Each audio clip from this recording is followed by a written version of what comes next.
Breaking news, authorities are investigating this officer-involved shooting in Madera. The family is releasing this cell phone video and says their mentally ill son died from his injuries. Family members say 32-year-old Sergio Valdovinos is the suspect who was shot by police. Action News anchor Veronica Miracle joins us now live from Madera. She was the first to speak with the family members tonight. Veronica?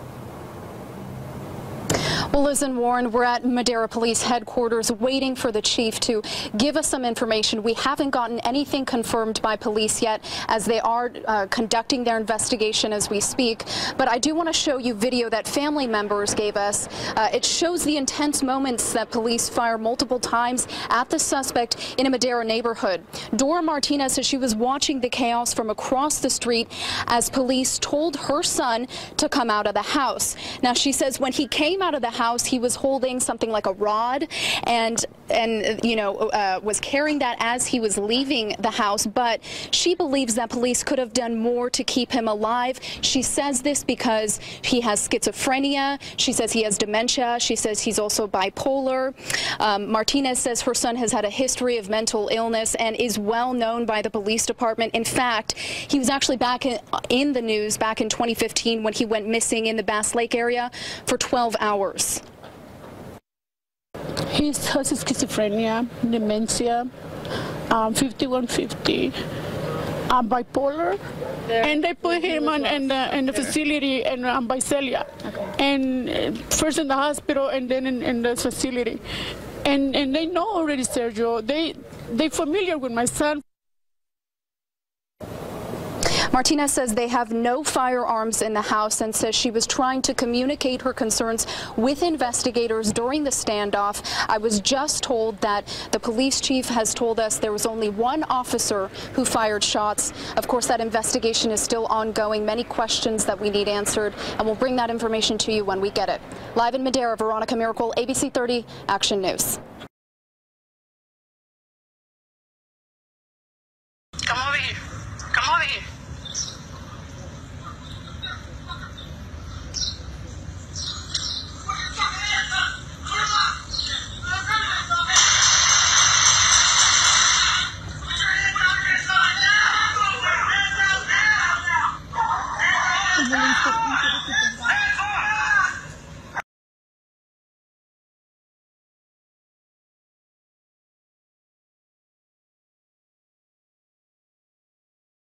Watch, police publicly execute schizophrenic man for holding a stick. Madera CA on Friday, another man lost his life in a hail of police bullets. Madera CA police shot and killed 32-year-old Sergio Valdovinos, a mentally ill man who police says was swinging at them with a large stick. Valdovinos was known to police. They'd been out to his home before. In fact, they'd responded to his home on at least 50 occasions over the last 2 years. He was mentally ill and reportedly suffered from schizophrenia. For years, his mother had attempted to get him help, to no avail. Surely his condition was wearing on her, as well as the community who lived in adjacent homes. But neither his medical condition nor the frequent police calls to the home were any reason for law enforcement to kill him, according to critics within Valdovinos' family. Video from the SWAT team entry was recorded by a neighbor. It shows the team, in line formation, turning the corner around the garage, and engaging the young mentally ill man on his front porch. After commands were given and apparently ignored, police opened fire, killing Valdovinos with 8 quick shots. It was over. No more would his mother be terrorized by his supposed irrational, impulsive behaviors. No longer would the community have to worry about the schizophrenic man down the road. But questions remain. Could the police have ended the situation without killing him? Could they have disarmed him without using deadly force? For answers to that question, KMPH News reporters spoke with Madera Police Chief Stephen Frazier. He told them, "This is not what a Madera Police Department wants to happen." The chief displayed a table with a large stick, screwdrivers, and a makeshift shield that was made with a griddle which was reportedly taken off of his person before police shot and killed him. "We've been out there before where he's threatening us with machetes, knives." Chief Frazier indicated he was a dangerous person, having once set his garage on fire. Sergio began swinging the stick at our officers. The officer that was closest to him ended up firing 8 rounds to defend himself from getting struck by the stick. When asked if the level of force was appropriate, the chief responded by saying his team had to neutralize the threat and that there was little time to contemplate whether the force was excessive. He said, "We need to use a level that stops that threat. How many shots that takes? I don't know. There's so many factors that come into play. From the time that you start pulling the trigger, to the time he falls, by the time your brain catches up with that, you could have fired 3 or 4 more rounds just because you knew you had to. 8 rounds sounds like a lot. I don't think that's excessive at this point." Unfortunately, the keywords we often hear at TFTP are, "in fear for my life" and "stop the threat," all of which begs the question of whether a taser should have been deployed. After all, the man was suffering from a mental illness. Read more. In 3 months, a cop killed someone, punched a child, spat on mentally ill man, and he's still a cop. The chief responded to the suggestion a taser should have been used by saying, "The opportunity did not present itself." But other officers have been faced with equally terrifying situations and created space and opportunity sufficient enough to deploy a taser. In one such instance, a man who was either schizophrenic or on a drug such as bath salts or PCP, took all his clothes off and laid down in a busy city street. When one solitary officer arrived on the scene, the crazed man got up from the ground and quickly walked toward the officer in a threatening manner. Instead of drawing his service pistol, which he could have deployed with justification, he chose his taser, and dropped the man like a bag of bricks. So how is it a team of SWAT team members could not have done the same? Maybe they're not trained to de-escalate. And therein may lie the problem. Police need better training to deal with mentally ill, and de-escalate dangerous situations. I want to share with you tonight we had a second officer-involved shooting within 2 weeks. I wanted to come forward and give you some details. So this evening at about 6:45, we had officers arrive at a vandalism call. This vandalism occurred at a residence that we've been to no less than 50 times in the last 2 years.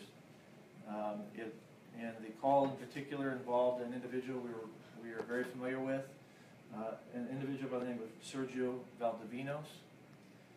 This individual has some is mentally handicapped to some extent. We've been out there several times before where he's been out threatening us with machetes and knives, and we just basically clear because his mother is there, and she has the ability to take care of him. So tonight when we got there, he had vandalized a neighbor's vehicle. He was in and out of the house with this stick and was waving the stick around. And so we formulated a plan on how to take him into custody. When we were executing that plan, Sergio began swinging the stick at our officers. An officer who was closest to him ended up firing 8 rounds to defend himself from getting struck with the stick and striking Sergio several times.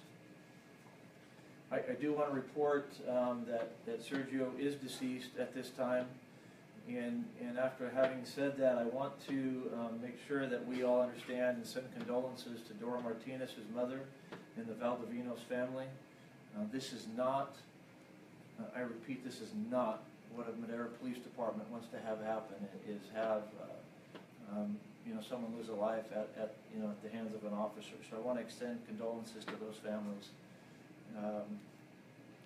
So I wanted to lay that out. I wanted to show we do have video, and I know that video is already out there. If you guys have that, we're going to go through it again real quickly, just to kind of show the threat that was presented to the officer. At this point, this is a very young investigation. I don't have a lot of answers. I will give you what I have at this point. And I want to kind of walk through that and answer some questions before we show the video, because when I show the video, we'll have to turn the lights off in order for you to really get a good view and I don't know what that will do for your cameras. But it's also important for me to, again, to speak to our community to make sure that they understand that as a law enforcement agency, this is, this is not who we are. We are driven by circumstances, and I know 2 officer-involved shootings within a 2-week period would give anybody pause to question the actions of the officer or the department as a whole, and so we want to also be able to address that. So we're going to schedule a town hall meeting for Tuesday the 27th so that we can talk with the community, make sure they understand, and answer any questions that may come of this. Obviously, our job is always the protection of life. And when circumstances put an officer in a position to have to defend himself, it's really unfortunate. So if you have any questions, I'll answer those. If you're ready for the video, we can go straight to that, and I can walk you through that. You let me know how you want to proceed. What do we have on the table here, Chief? So what is on the table? Mr. Valdovinos, the stick that is on this table is what he was swinging at the officer. He had the shield in his other hand, and the machete, the knives, and the screwdrivers were arrayed in his belt. They were visible to the officers. Obviously, they weren't a threat. They were in his belt. But in the video, you'll see he's swinging the stick at least 3 times, and the officer's in fairly close proximity when he swings that last time. It's been our stance that if someone has a mental health issue and they're not a threat to anybody else, that we try and leave them alone. Oftentimes, our presence tends to agitate the situation. Tonight, our feeling was he had typically only damaged his house, from a fire in the garage to threatening officers with things, but tonight he damaged the neighbor's vehicle with this stick, broke out the windows, and we just felt that in the best interest of that neighborhood and making sure that everybody was as safe as can be, that we needed to get him into custody and get him the help that he needed. In talking with his mother, she has been trying for years to get mental health help for her son, and really has had no success in getting that done. And Chief, yes. Sorry, I don't mean to interrupt, but the family was saying that police, as you have said, multiple contacts with this individual. So knowing that he had a mental illness, did you approach the situation differently? And did you think that use of force was necessary in this situation? It's obviously tough for me to truly answer that because it wasn't there. But we always, when we go into a situation that we know that someone is mentally deficient in some way, shape, or form, we always look to use de-escalation tactics first, talking to him, getting him to lay down the weapons and come with us so we can get him the help needed. That was offered here. That has been offered every time that we go out there with him. And in this situation, when we try and take someone into custody, in this instance, because he did have a stick, it is a tactic of this agency, and I would say law enforcement across the nation, that you're always prepared for the worst. And preparing for the worst says that you have what we would call appropriate coverage. So we have a handgun out, we had tasers out, we had things that could take him into custody peaceably and without hurting him. But situations are always dictated by the actions of the individual. And like 2 weeks ago, that was the case, and then again tonight. We're prepared for the worst, and we hope the worst never happens. And in both situations, 2 weeks ago and then again tonight, the situation was fluid enough that it created the situation that required that officer to defend himself, and he did. Any idea on how many times, given the number of contacts police have had with him, how many times he was taken for holds? I don't think we have successfully taken him in for holds. To my knowledge, I don't think we have ever. I don't know that conclusively. I know that in the short time that I've had, I've got 50 calls for service in 2 years. I'm not sure if any of those were successful. Recent memory says that we were there multiple times, and that we left in order to not create more of a situation. So Chief, how is your officer doing tonight? Relatively well. You know, every officer here, every officer across the nation prepares for this. It is not something that they want to do, but it's an eventuality that everybody is prepared to accept. This particular officer is very well trained. He's a seasoned officer. I think he knows the hazards of the job, and I think he's doing okay. Back to what you were saying, so would you say that the 8 shots was warranted? Is that kind of what you were saying? You know, our whole thing is that when we have to use that level of force, we need to use a level that stops the threat. How many shots that takes, I don't know. And there's so many factors that come into play relative to that. From the time that you start pulling the trigger, the time that he falls, by the time your brain catches up with that, I mean, you could have fired 3 or 4 more rounds just because you knew you had to. So there's just so many factors that come into play. 8 rounds sounds like a lot. I don't think that's excessive at this point, knowing what those factors are and knowing how long it takes for you to decide to use that level of force, and then for you to decide to stop using that level of force. There's a lot of factors that come into play. So the officers did have non-lethal force with them at the time? Yes, he did. Okay. Actually, that officer did not. The officers behind him did. Okay. So they were. The plan was the lead officer had what we refer to as a lethal force, the handgun, that they are aware of why and how and what went into this. If I weren't in law enforcement, I would be concerned about 2 shootings in 2 weeks, and rightfully so. And we want to be able to talk to them and address that. The question was asked at the scene, why wasn't a taser used? Can you address that? I'm sorry, why wasn't what? Why wasn't a taser used? The opportunity did not present itself. Again, we went with that intention of being able to use that tool, and you'll see in the video that he's swinging the stick, and again, that opportunity didn't present itself to do that. What was your reaction when you looked at the video? You know, I was grateful 2 weeks ago that we had video, and I am again grateful tonight that at least we have something that represents the officer's actions. I don't ever want to be in a situation where it's just my words saying this is what we did. In the times that we live in law enforcement activities, it is a tremendous relief for me to have something out there that represents what we did and can kind of back up where we're at and why we did what we did. So I'm grateful that the video's there. You know, there's still a lot of holes to fill in and questions to be asked, and you know, we'll see where that leads us. Okay. Should we look at the video? Time, yep. You ready? Yes, sir. Okay. I hope you can see. It is going to be dark, and I apologize. So what we're going to do is we're going to show it kind of a real-time speed. If you look at the left side of your screen, you'll see Mr. Valdivinos come out of the house. You'll see the officers advance. You'll hear the gunshots. It moves very quickly. And then the second time we'll play it through, we'll slow it down for you.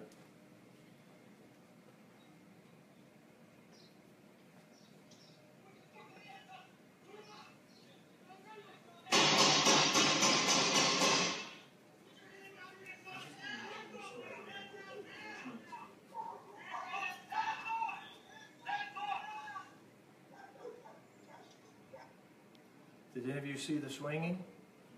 Would you mind playing that again? Very, very difficult to see. We're going to try and slow it down for you, and I'll try and point out again areas you're facing the screen, the left side of the screen. If you watch the right there, you see him come out of the house here. Officers start to move. He'll come into the frame here briefly.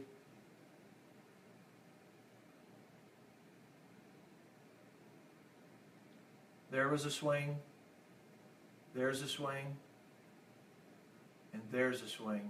And at that point, the officer engages him with lethal force. Tough to tell there, but if you saw the extension of the bat and where the officer's hands are, well, it's going to back. His hands are here, and the suspect's right there. I think the distance was fairly close at this point. I did that. Go ahead and turn the lights back on. So what we'll do is we'll give you a copy of that video. It's kind of tough to see, but if you slow it down there, and I just turned it off, I apologize. I forgot there's a computer under there. So after seeing that, is there any questions that I can answer at all? There were a lot of officers for just one man. Yeah. Is that standard? You know, everybody I think that was there had a history with the individual. And so in these situations where you know that someone has a problem, that you've been out there several times, and that basically his actions have caused us to leave, one of the things that does allow us with that many officers is if we are able to engage him just hand to hand, that there's enough bodies that we can just put body weight to get him down.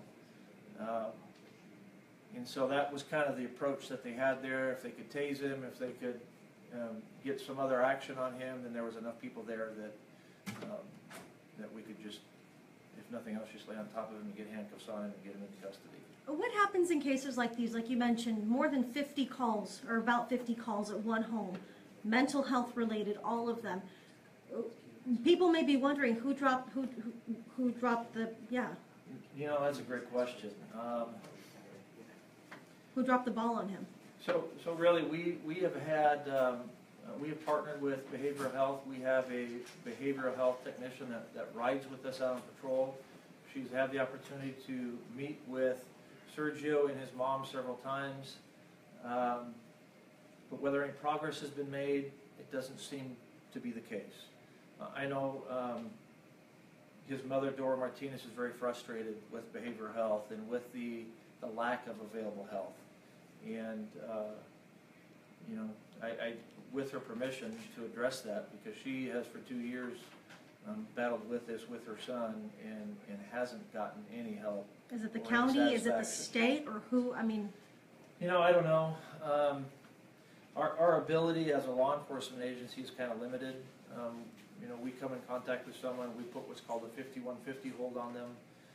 They get seen by a health professional. More times than not, even with that hold, mental health will visit them, have a conversation with them, and then leave them. And so, infrequently they get actually admitted for a 72-hour hold in order to be evaluated. And I don't think, to my recollection, that we actually made it that far with this individual. One last question for you. Is the officer on paid administrative leave? That is our procedure. Until the investigation is done, he'll be on an admin leave, and one that is to make sure that the DA has an opportunity to review everything, and that they, from their perspective, his actions were appropriate.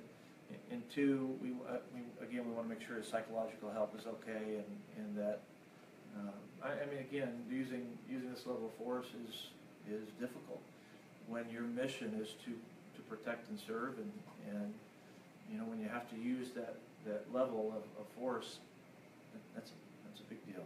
Again, videos are going to be circulating about this. They already are. Your bottom line to those who see the videos? So that's why we're here. We knew they were out. Madera PD is just absolutely committed to transparency, and we know that in order for our community to understand where we're coming from, we need to get out and say something about it, and make sure that they're hearing us, and make sure that they know that, good or bad, you know, we want to put that information out here. I obviously have been very blessed that these last two shootings have been justified, at least on the initial, on first blush. You know, Tuesday the 27th, we'll sit down and we'll go over that, and we'll make sure that Madera PD and Madera community, that we're good, and that's the bottom line. Thank you. Hey Charlotte County, this is Charlotte County Cop Watch, and I wanted to explain what fair use is. You can use pieces of news articles if you're doing it for news reporting, you have commentary, and you're doing it for education purposes. So that's what fair use is, as you can see right here. Another reason why I wanted to make this video is to let you know I have just joined with Patreon. A nice thing with Patreon, I make no money on YouTube. They took the money away years ago, and so this is another way to give, and it's a nice thing too, because you can give monthly. You can give $1, $5, $10, whatever. I do 4 to 5 hours a day on trying to wake the sheep up on how corrupt it is and different ways that you can fight the corruption. So Patreon is a way that you can do it, and then of course the old way is still there. Donate to Sheriff County Cop Watch with PayPal or credit card. So keep that in mind. 4 to 5 hours a day. I make no money, but the corruption happened to me, and I'm sick of it. So I'm trying to wake people up. But my wife would love it if some, if we could get some help out there. There's 47,000 subscribers. Just think if each one of you subscribers just gave a, let's say, actually, yes, $1 a month. 47,000 subscribers gave $1 a month. That would be awesome. That's not going to happen. But anyways, that would be great if it did happen. But, do the math in your head. Just think about it. Like I said, 4 to 5 hours a day. I get no money from YouTube. YouTube has gone nuts. You can't do anything anymore. They're taking the money away everywhere. So these are a couple different ways that you can still help out with all this time that I put in. And as you know, I'm in a special situation where, at least I can do it, 4 to 5 hours a day. We have a cleaning company during the day. That's what allows me to do this, and we're debt-free. So this is my hobby. I don't go fishing and all that other crap. I try to save the world. So help me out to make the wife happy, man. In fact, if you guys did give $1 a day, and there was 47,000 of you, and you did it, and each of you gave $1, and that was every month, oh my God, yes, I could quit. I could start suing them. Another idea too that we have is, if I got, some funds, we could actually contact everyone that has been ticketed and or arrested and put in jail and start sending them postcards to let them know we're here, and to see if everything went all right, and if it didn't, find out their story. So we could even do more investigations and more lawsuits. Lawsuits take money. So just think about that. 47,000 of you so far right now. $1 a day. $1 a month on Patreon, or $5 a month Patreon, 10, 20, whatever. Just do the math in your head. Help out. This is a lot of work every single day. Thanks.